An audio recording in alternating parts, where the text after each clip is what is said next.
Hi, second graders. It's Miss Bahar, and I'm back to read you another story about the Masloppy family. So you might remember them from months ago, I guess, where we talked about Grandma Eudora's t-shirt factory. So this is a story about the same family.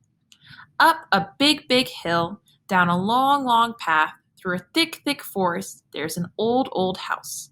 This is the house of the Masloppy family. Inside, there is a big, big staircase. It twists and twists all through the house.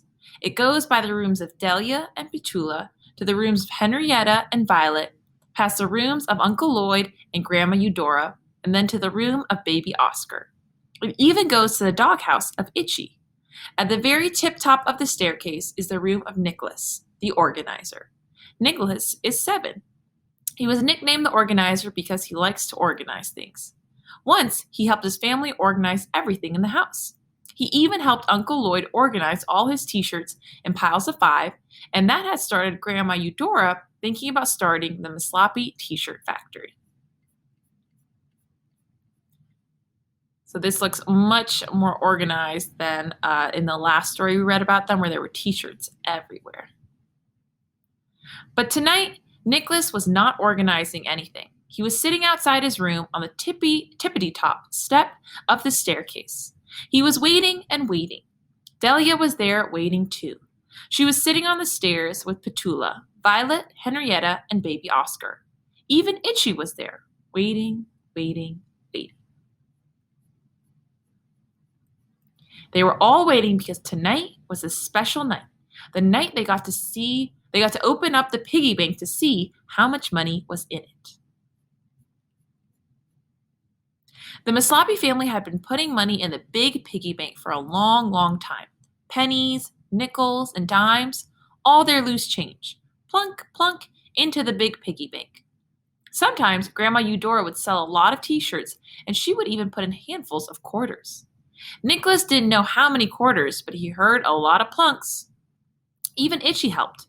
One day, he found a roll of dimes in the backyard, and he brought it in, like a bone. Uncle Lloyd opened it up, and there were lots and lots of dimes. That day, Nicholas heard a whole bunch of plunks.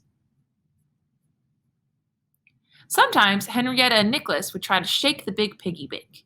It would jingle and jingle. They wondered how much was in it, but they couldn't tell because the money was all inside, and there was no way to even peek. But now, the piggy bank didn't jingle and it didn't plunk. It was full. No more coins could fit. Uncle Lloyd and Grandma Eudora were going to open the piggy bank tonight, and if there was enough money in it, the family could all go on a vacation to New York City. And so here they all sat, waiting and wondering, would there be enough? Soon they heard Grandma Eudora and Uncle Lloyd coming up the steps with the piggy bank. They all ran to Nicholas's room, and Uncle Lloyd and Grandma Eudora came in carrying the big piggy bank. It was so heavy, it took the two of them to carry it. They placed it in the middle of the floor. Grandma Eudora took a small key out of her pocket and put it into the keyhole on the side of the piggy bank. At first, the key seemed stuck, but then she turned it and the bank opened. A huge, huge pile of coins spilled to the floor. Quarters, nickels, dimes, and pennies. Lots and lots and lots. Violet and Delia gasped. Baby Oscar clapped his hands in glee, and Itchy did backflips. How shall we ever count all this? Henrietta exclaimed.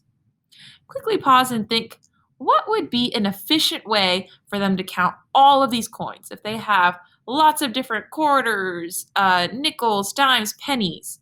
Pause and tell how would be an efficient way to count these coins. Right? So hopefully you guys shared out some ideas. Like it would probably make sense to add all the coins that were the same together, like add all the quarters together, add all the dimes together, add all the nickels together, add all the pennies together, and then find the total. So let's see if that's what they did. I have an idea, Nicholas said. We can organize it. We'll sort it and put the coins in wrappers and make rolls like the roll Itchy found. Itchy liked that idea, and he barked to show his excitement. We'll do the pennies, Violet and Henrietta offered. Okay, we'll do the dimes, Delia and Petula said. Uncle Lloyd and Grandma Eudora started to sort the nickels and quarters while Nicholas ran to get wrappers. First, they put all the quarters in piles of 4 because 4 quarters make $1. Oh, we know that because we've talked about 25 plus 25, 2 quarters, makes 50. And so if we add 50 plus 50, that would be 4 quarters. 50 plus 50 makes 100. And we know 100 cents equals $1. When Nicholas came back, they looked at the wrappers. The wrappers for the quarters were marked $10. How many quarters is that? Nicholas wondered.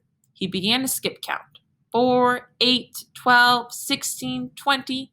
20 quarters in 5 piles. That makes $5. If 20 quarters makes $5, then I think we need 40 quarters to make $10. Nicholas counted out 40 quarters, 10 piles of 4, and rolled them. He hoped he was right. Uncle Lloyd and Grandma Eudora had put the nickels in piles too. 20 nickels and $1, Nicholas thought. The wrapper said $2. Must be 40 nickels, Nicholas figured. Ooh, let's quickly check and see if he was right about those 20 nickels and $1. So we're going to have to skip count by 5 because that's the value of a nickel. So let's count and see how many nickels it takes to get to 100 because 100 cents is $1. So we're going to go 5, 10, 15, 20, 25, 30, 35, 40, 45, 50, 55, 60, 65, 70, 75, 80, 85, 90, 95, 100. I put up 2 sets of 10 fingers. That is 20 nickels. He was correct. Delia and Petula made piles with 10 dimes in each because 10 dimes make $1.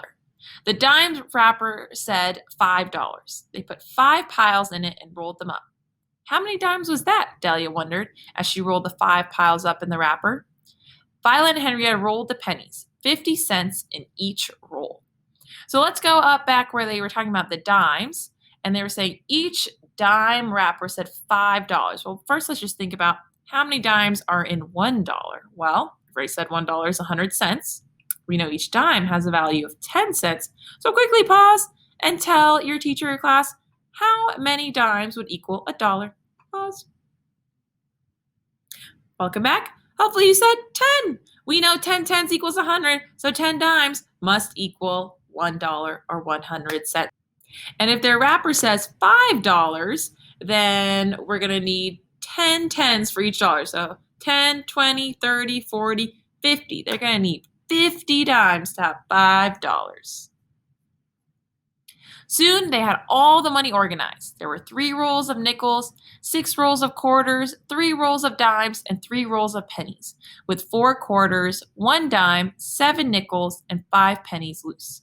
Grandma Eudora had a big, big smile. We can do it, she said. We can go to New York City. What shall we do when we get there? Uncle Lloyd asked. What shall we use the money for? We want to see the dinosaurs at the Museum of Natural History, Henrietta and Violet exclaimed, jumping up and down.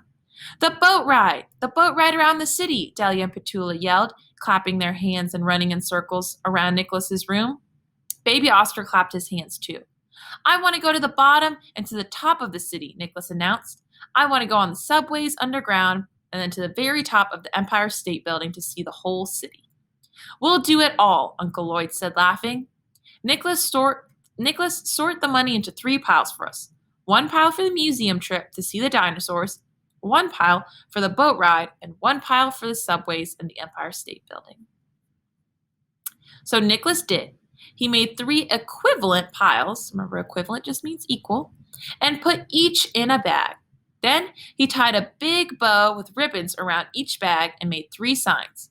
1 sign said boat trip, another said dinosaur, and the third said subway and the Empire State Building. Now let the trips begin, Nicholas announced with a big grin. We are organized and ready. So in that story, Nicholas divided up all the coins that his family had into 3 equivalent piles. Remember that word equivalent just means equal. So each pile had the same amount of money in it. But before he did that, his family had put the coins of the same type into rolls, and there were some coins they were not able to fit into those rolls. So these were the loose coins that they were not able to put in those rolls. So your job today is going to be to help Nicholas organize these remaining coins into 3 equivalent piles.